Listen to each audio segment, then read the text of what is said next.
And a good Friday evening to you. I'm John Rothmann, delighted to be with you right here on KGO News Talk 810.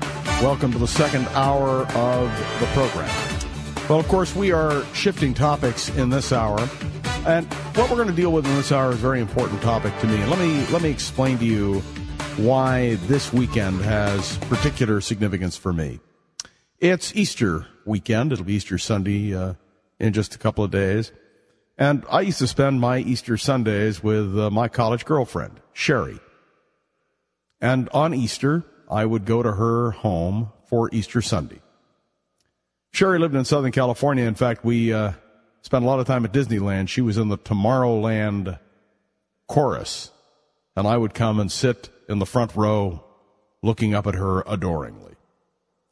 Well, Sherry and I, of course, remained friends through the years. And it was exactly 10 years ago this week that Sherry succumbed to breast cancer.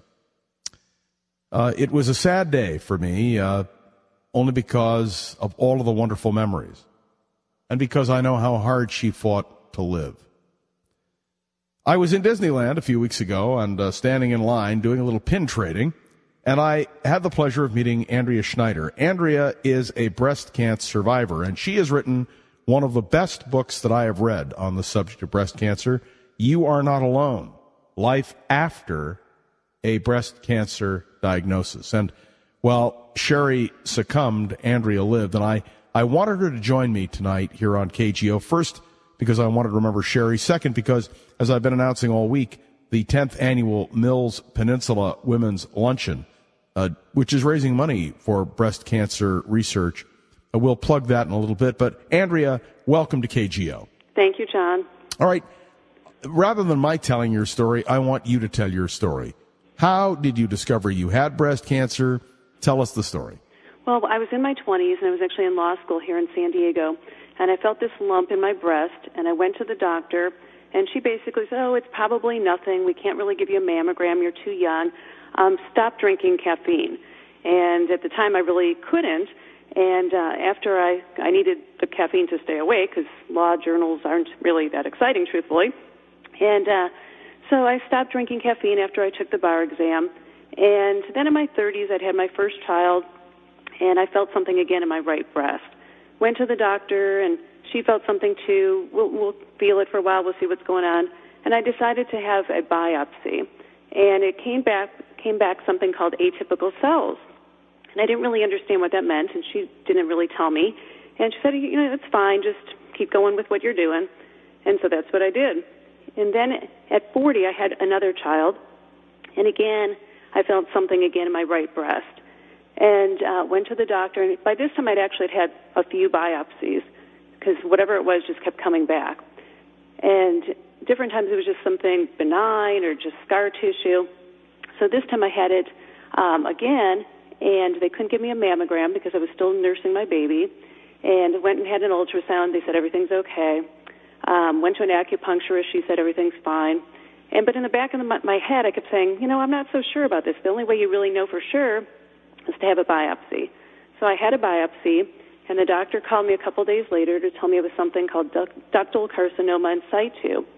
And you hear the word carcinoma, and you know that's not really sounding good.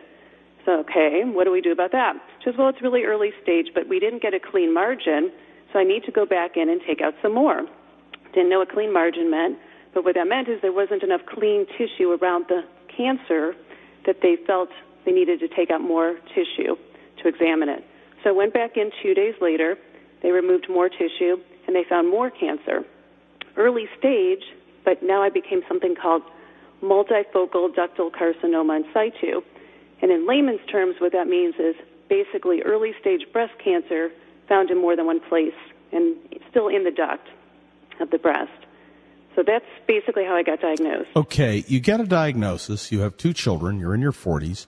You're a lawyer. You're a smart person. What do you do next? I mean, I guess if it were me, I'd be in a panic. Right. My first thing was I was in a panic, but I started doing some research on the internet. I'm like, well, what are my choices? I mean, she said it's early-stage breast cancer, so that's probably a good thing.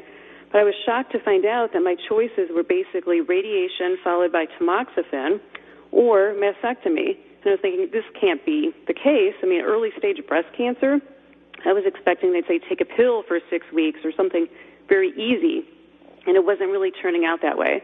So my family said, oh, that's probably wrong. You better wait and go see the oncologist, because I now had an appointment. And we should explain that oncologist specializes in cancer. Right.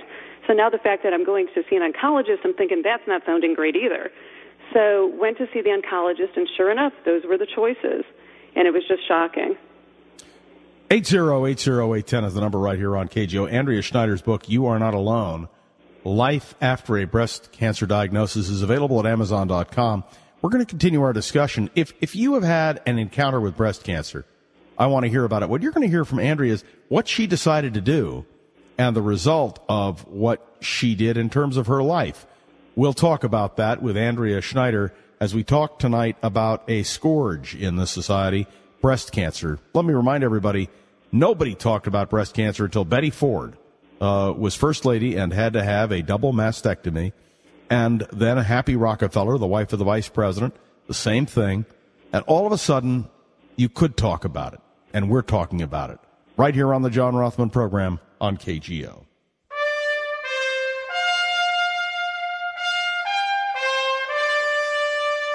John Rothmann with you right here on KGO. My guest is Andrea Schneider. We are talking about breast cancer. Her book, You Are Not Alone, Life After a Breast Cancer Diagnosis, available from Amazon.com.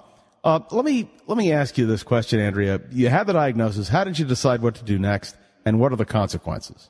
Well, I did a lot of research because I was, like I said, I was really shocked at what my choices were.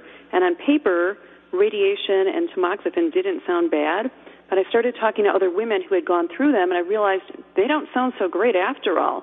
There's a lot of repercussions and side effects from these treatments.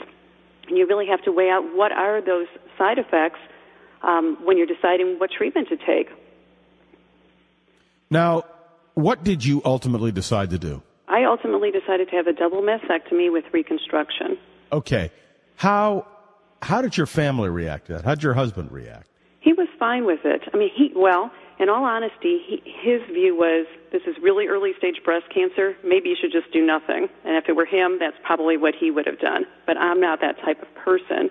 And after talking to several people and ladies who had breast cancer, one in particular, she happened to call me about this time, actually a little bit earlier, one night when I was making a decision, and other ladies I had talked to knew I was struggling back and forth what to do. And this lady called me. Her name was Bev. And she had breast cancer, and she basically put the fear of God into me and said, you know what, you don't seem like the type of woman who wants to always be looking over the rearview mirror and seeing what's going on with you, what's going on in your breast. And I thought, you know what, that makes sense to me. And she was actually dying of breast cancer and some other complications after breast cancer. So I really took what she had to say to heart. That was just part of my decision-making. And in all honesty, too, talking to the reconstructive surgeon, and I hate to almost say this over the radio, but I'm sure people have said other things. I said to him as I was crying, can you give me 2 20-year-old boobs? And he said, we will work on them until we're both happy. And I said, you know what, you're the man for me. Because in my head, John, I kind of had to think of this as a boob job. It was really hard for me to think of having my breasts removed. I'm a vain woman, just like most people. And, it was something that was a part of my body. But when I had to make a choice, it made sense for me to give up my breasts as opposed to have to keep having problems later on, 2 small children,